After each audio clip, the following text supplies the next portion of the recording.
we will start the applications of the consumer behavior. In today's video, we will start the different applications of consumer behavior. That means if we are using the study of the consumer behavior, that means the different areas we identify for growing ourselves. ठीक है, marketer जब अलग अलग consumer behaviour को study करता है market में, क्योंकि मालूम है कि नंबर ऑफ कंज्यूमर्स अवेलेबल होते हैं, हर एक की नीड अलग होती है, हर एक के डिज़ायर वांट सब कुछ क्या होते हैं, डिफरेंट होते हैं। इतनी कॉम्प्लेक्सिटी में से कंज्यूमर बिहेवियर को या consumer what they want to purchase something, है ना, what they think about the product and services which they want to purchase, इन सारी चीज़ों को जब आइडेंटिफाई किया जाता है या जब इनका स्टडी किया जाता है तो इससे डिफरेंट एरियाज में इन एप्लीकेशंस को हम क्या कर सकते हैं, इम्पोज कर सकते हैं, हम उसको एप्लीकेबल कर सकते हैं, जहाँ से मार्केटर का, डिस्ट्रीब्यूटर का या मैन्युफैक्चरर का क्या हो जाता है, फायदा हो जाता है। तो फर्स्ट एप्लीकेशन कंज्यूमर बिहेवियर की हेल्प से आपको क्या मिल जाता है, एनालाइजिंग मार्केट अपॉर्चुनिटी, कि मार्केट में आपको अवसर मिल जाते हैं कि आपने एनालाइज कर लिया कि भाई मार्केट में अभी तक कंज्यूमर के पास ये प्रोडक्ट्स या इस तरह की चीज़ें जो वो चाहते हैं उनके पास नहीं है। ठीक है, तो अब आप पहले ऐसे पर्सन हो गए या पहले आप ऐसे मैन्युफैक्चरर हो गए जो अपने प्रोडक्ट में इन तरीके की चीज़ों को देना स्टार्ट करेंगे जो अभी तक कंज्यूमर चाहता था पर उसे मिलता नहीं था। फॉर एग्जांपल कि भाई अभी हम हर्बल तरीके पे जा रहे हैं, अभी हमने जो कॉस्मेटिक्स हैं या फिर अगर हम बात करें कि जो केमिकल वाले प्रोडक्ट्स हैं अब कस्टमर कंज्यूमर उनको इग्नोर करने लगा है। तो सबसे पहले अगर हम बात करें कि फॉर द हेयर फॉल से बहुत लोग परेशान है, देखा जा रहा है कि कोविड के बाद उसके जो अलग अलग दुष्प्रभाव पड़े हैं तो उससे लोगों को हेयर फॉल हो रहा है और बहुत सारी चीज़ें जो हैं वो नेगेटिव। तो अब लोग अलग अलग होम रेमेडीज़ का यूज़ कर रहे हैं, गूगल कर रहे हैं, यूट्यूब पे सर्च कर रहे हैं कि हेयर फॉल को कैसे प्रिवेंट किया जाए। तो भाई उसमें बहुत सारे अलग अलग आ रहे हैं। तो एक उसका तरीका ये आया कि अगर आप अनियन का यूज़ करते हैं, अगर आप प्याज का जो रस है वो लगाते हैं तो हेयर फॉल को रोका जा सकता है। अब ठीक है, लोगों के पास इतना टाइम नहीं होता है कि वो इस तरह की रेमेडीज़ को, होम रेमेडीज़ को खुद एप्लीकेबल करें। तो सबसे पहले वाओ, WOW आपने भी देखा होगा, वाओ जो प्रोडक्ट्स हैं they are providing this kind of things into their hair shampoo. के वाओ ने सबसे पहले अनियन शैम्पू का जो है प्रोडक्शन स्टार्ट किया ताकि कंज्यूमर को, कस्टमर को इस तरीके के हर्बल चीज़ें अपने प्रोडक्ट्स में वो दे सके। फिर धीरे धीरे दूसरे ऐसे बहुत सारे मामाअर्थ हो गए, आप सनसिल्क हो गए, ठीक है, अलग अलग ऐसे बहुत सारे प्रोडक्ट्स हो गए जिन्होंने अनियन का यूज़ करना अपने शैम्पूज में स्टार्ट कर दिया। तो सबसे पहले वाओ के जो प्रोडक्ट आए थे उन्होंने इस चीज़ को क्या किया था, इस मार्केटिंग अपॉर्चुनिटी को सबसे पहले उन्होंने एनालाइज किया होगा कि भाई इस तरह की नीड है, इस तरीके का अभी कोई केमिकल वाले और दूसरी चीज़ें तो बहुत सारे डिस्ट्रीब्यूटर या मैन्युफैक्चरर प्रोवाइड कर रहे हैं, पर इस तरीके की जो हर्ब्स वाली चीज़ें होती हैं या हमारे day to day routine life का जो हिस्सा होती है, इस तरह का कोई प्रोडक्ट भी मार्केट में नहीं है। तो व्हाई नॉट वी, हाँ क्यों नहीं हम उन चीज़ों को स्टार्ट करें या हम वो चीज़ें मार्केट में देना स्टार्ट करें ताकि कंज्यूमर ज़्यादा से ज़्यादा हमारे प्रोडक्ट की तरफ क्या होंगे, अट्रैक्ट होंगे। तो कंज्यूमर बिहेवियर की स्टडी का जो एप्लीकेबिलिटी हुई तो वो पहले क्या हो गई कि आसानी से मार्केटिंग की जो मार्केट में जो अपॉर्चुनिटी होती है उसको एनालाइज करके आप फर्स्ट नंबर पर आ सकते हैं कि हम अब ऐसे डिस्ट्रीब्यूटर हैं, हम या ऐसे मैन्युफैक्चरर हैं जो सबसे स्टार्टिंग में इस तरीके के प्रोडक्ट को मार्केट में दे रहे हैं। हमसे पहले अभी तक इस तरह की चीज़ें मार्केट में किसी और ने लॉन्च नहीं की थी। तो ये कब पता चला, जब मार्केटर इन चीज़ पर रिसर्च कर रहे होते हैं, जब मार्केटर्स या रिसर्चर्स इस कंज्यूमर बिहेवियर को आइडेंटिफाई कर रहे होते हैं। मार्केट में तमाम कंज्यूमर होते हैं, कस्टमर होते हैं जो सभी अपने अपने अलग अलग माइंडसेट के साथ मार्केट में अवेलेबल होते हैं। इन सभी को, इन सभी की नीड को, इन सभी की वांट्स को एक्चुअल में आइडेंटिफाई करना, फिर उन चीज़ों का प्रोडक्शन करना, फिर वो चीज़ें प्रोवाइड करना जो कस्टमर चाह रहा है, and finally they get satisfied. तब जाकर आपका ये माना जाता है कि आपने सही ढंग से कंज्यूमर बिहेवियर की स्टडी की है या आपको आता है। दूसरा, selecting the target market, then only you have to selecting your target market. अगर आप एक ऐसी जगह मार्केटिंग कर रहे हैं जहाँ पर कस्टमर या कंज्यूमर आपकी प्रोडक्ट प्रोडक्ट से या आपकी सर्विसेज से बहुत ज़्यादा क्या नहीं है, परिचित नहीं है, या उसको इन तरह की चीज़ों की आवश्यकता नहीं है। मान लो कि आप इंटीरियर में जाते हैं और आप इंटीरियर में वैक्यूम क्लीनर का मार्केटिंग करते हैं।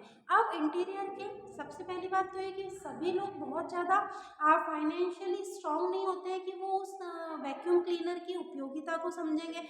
वो क्या बोलेंगे, भाई हमारे लिए तो हमारा जो ब्रूम है, जो झाड़ू है, वही ठीक है, ठीक है, हम आसानी से इसी से साफ सफाई कर सकते हैं, हमको किसी प्रकार के वैक्यूम क्लीनर की नीड नहीं है, रिक्वायरमेंट नहीं है। तो उस जगह पर मार्केटिंग करना क्या हो गया, money consuming as well as time consuming. इसकी बजाय तो आप किसी सिटी में या किसी अर्बन एरिया की कोई पॉश कॉलोनी ढूंढते, ठीक है, सिलेक्ट करते, दैट मीन्स कि वो आपका टारगेट मार्केट होती जहाँ पर वैक्यूम क्लीनर की यूटिलिटी को कस्टमर समझता है, कंज्यूमर समझता है, ठीक है। अब आपने एक ऐसी जगह सिलेक्ट कर ली जहाँ पर लोग उसकी यूटिलिटी को नहीं समझते, तो आपने पैसा भी बर्बाद कर दिया, समय भी बर्बाद कर दिया और आपको कुछ नहीं मिला।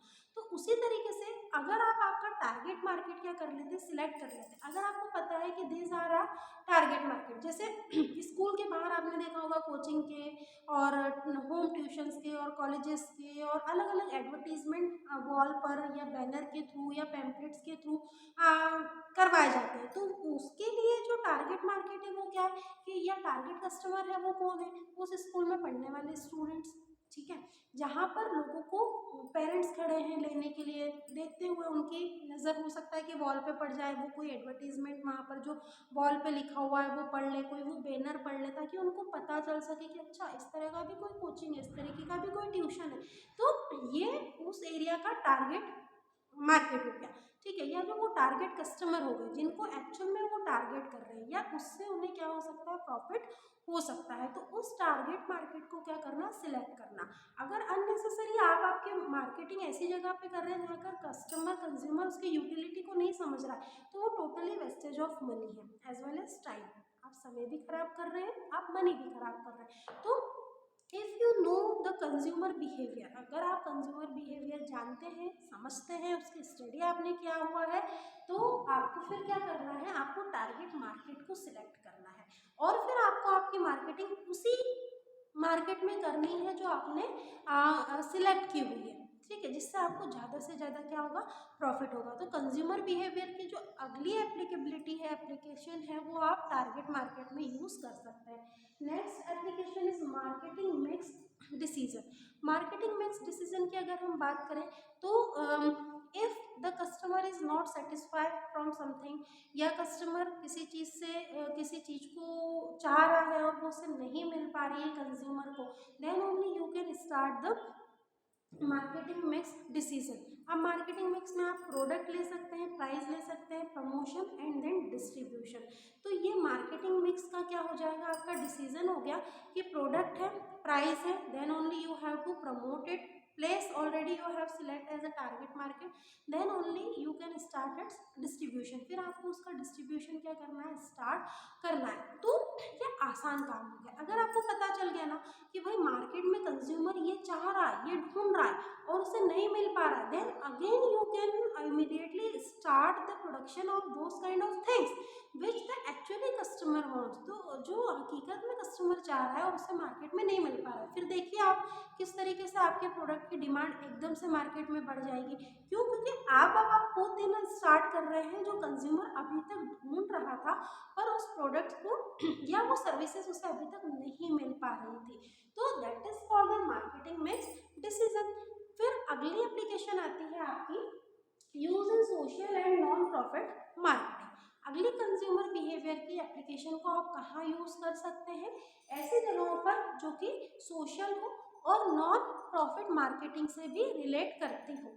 जैसे for example you have to spreading the information regarding to the AIDS, ठीक है, एड्स की जुड़ी हुई जानकारी अगर आपको क्या करना है, स्प्रेड करना है, जो कि आपकी नॉन प्रॉफिट मार्केटिंग है, उससे आपको कंपनी को कोई फायदा मिलेगा क्या, नहीं मिलेगा, ठीक है। या फिर अगर आप बात करें कि कोई सोशल चीज़ों से जुड़ी हुई, सामाजिक चीज़ों से जुड़ी हुई अगर आप कोई चीज़ें करते हैं तो उससे इनडायरेक्टली आपका नाम क्या होता है, एकदम से इमर्ज होता है या कस्टमर के नोटिस में आता है।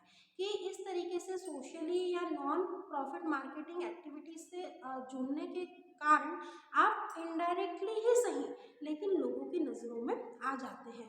तो this kind of things if you are doing, अभी देखा हमने कि बहुत सारे ऑर्गेनाइजेशन ऐसे होते हैं या बहुत सारी कंपनीज ऐसी होती हैं जो टाइम टू टाइम अपने प्रोडक्ट का ऐड नहीं करते हुए इन सोशल कोई भी इंफॉर्मेशन या जहाँ से उनको कोई प्रॉफिट नहीं मिले, but this is the activity of the marketing, पर वो मार्केटिंग के पॉइंट ऑफ व्यू से बहुत ज़्यादा क्या हो, प्रॉफिटेबल हो, तो वो अपने नाम के साथ, अपनी ऑर्गेनाइजेशन, अपनी कंपनी के नाम के साथ इस तरीके की इंफॉर्मेशन को स्प्रेड करते हैं ताकि कंपनी को उनके प्रोडक्ट और सर्विसेज के बारे में जानकारी मिलेगी कब, जब वो एडवर्टीजमेंट को